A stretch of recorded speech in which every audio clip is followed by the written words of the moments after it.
राकेश जी, क्या कुछ कहेंगे? आज के कार्यक्रम में बाबा साहब आए थे और उनके आपको एक बड़ी जिम्मेदारी भी मिली है आज। देखिए, आज जो कार्यक्रम था वो परम श्रद्धेय आदरणीय आनंदराज अम्बेडकर साहब का एक बहुत बड़ा मैं बताऊं, अभी हम लोगों ने आंदोलन किया था, साहब के नेतृत्व में एक बहुत बड़ा आंदोलन हुआ था। कई लाख आदमी वहाँ पे इकट्ठे हुए थे चैत्य भूमि पे। चैत्य भूमि के बाद एक जगह है इंदू मिल। हमारी एक छोटी सी मांग थी कि बाबा साहब का जो कद है वो दुनिया में सबसे बड़ा है, ठीक है ना। अमेरिका भी सिंबल ऑफ नॉलेज के नाम से बाबा साहब को मानता है, ठीक है। तो हमने कहा था जब उनका कद इतना बड़ा है तो सबके स्टैचू लग रहे हैं, तो सबसे बड़ा स्टैचू बाबा साहब का लगना चाहिए और जमीन पे हमारा कब्जा होना चाहिए, सरकार को अलॉट भी करना चाहिए। बड़ा संघर्ष किया। आपको पता है सरकार बाबा साहब को तो मानती है सिर्फ वोट बैंक के लिए, और बाबा साहब को कितना वो मानती है, दूर रखती है, अम्बेडकर परिवार को दूर रखती है। वो क्यों रखती है?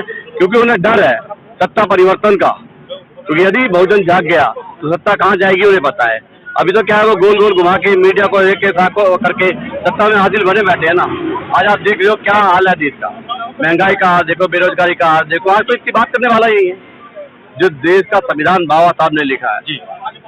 और आप लोगों ने देखा होगा आनंदराज अम्बेडकर साहब के नेतृत्व में इतना बड़ा आंदोलन हुआ, आज उसके लिए एक स्टैचू बन रहा है बाबा साहब का, और वो मात्र कुछ फुट का है, जबकि हमारी जो मांग थी, साहब की जो मांग थी, वो 450 फीट की मांग थी। तो सरकार सिर्फ वोट बैंक को अफेक्ट करने के लिए उस स्टैचू को सिर्फ एक फॉर्मेलिटी की तरह वहाँ लगाना चाहती है। हमारा आंदोलन तो पूरा नहीं हुआ, और मैं सरकार को, देखिए मेरी तो इतनी औकात नहीं है, पर क्योंकि हम लोग अम्बेडकरवादी हैं और साहब का आशीर्वाद है, और इस बात को ध्यान रखना, इस देश की सरकार बनाने वाले हम हैं और देश की सरकार का कच्चा पलट करने वाले भी अम्बेडकरवादी रहे। सर, क्या कुछ कहेंगे आप राकेश जी के साथ? आज तमाम आज राकेश जी ने चंद घंटों में इतना अच्छा कार्यक्रम करके दिखाया है, वही उनकी ताकत है कि वो जमीन से जुड़े हुए कार्यकर्ता है, और वो इसके वजह से वो इतने जल्दी में इतने काफी लोगों को जमा कर सकते हैं, और इसीलिए उनको हमने नॉर्थ इंडिया का प्रभारी बना दिया है। और मुझे पूरी उम्मीद है कि आने वाले कल में वो पीपल्स सेना बहुत अच्छी तरह पूरे नॉर्थ इंडिया में फैलाएंगे, उसको मजबूती दे देंगे। और इसकी वजह से आज हम इधर आए थे कि बाबा साहब अम्बेडकर का जो एक कद है, उसके हिसाब से बाबा साहब अम्बेडकर का इस देश में अंतर्राष्ट्रीय दर्जे का कोई ये नहीं है स्मारक। तो इसीलिए हमने 2011 में बाबा साहब का जो चैत्य भूमि है उसके बाजू में जो इंदू मिल करके था, उस इंदू मिल को हासिल किया, और उधर बड़े तादाद में हम लोग ने ये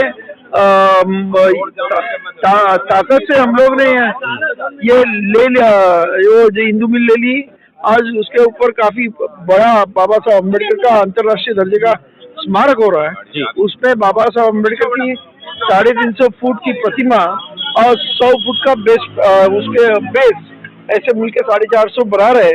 हम लोग की मांग थी कि एक्चुअल जो स्टेच्यू है वो 450 फुट का होना चाहिए, और वो जो पेडिस्टल जिसको बोलते हैं वो 100 फुट का होना चाहिए, टोटल 550।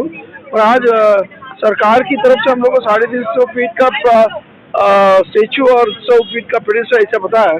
तो हम लोग ने सरकार को विनती करी है कि भाई इसमें थोड़ा सा बदलाव लाइए और वो स्टेच्यू 450 फुट का कर दीजिएगा।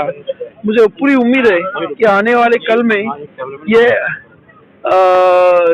सरकार हमारी मांग को मांगना चाहिए, नहीं तो हमें फिर से आंदोलन करना पड़े। और अभी ये आंदोलन पूरे देश में हो सकता है। हमारे राकेश भाई जैसे सभी कार्यकर्ता इधर है, इसीलिए उस आंदोलन काफी बड़ा हो सकता है। तो यही हम सरकार को विनती कर रहे हैं कि हम जो मांग कर रहे हैं जिस तरीके का वो होना चाहिए। धन्यवाद।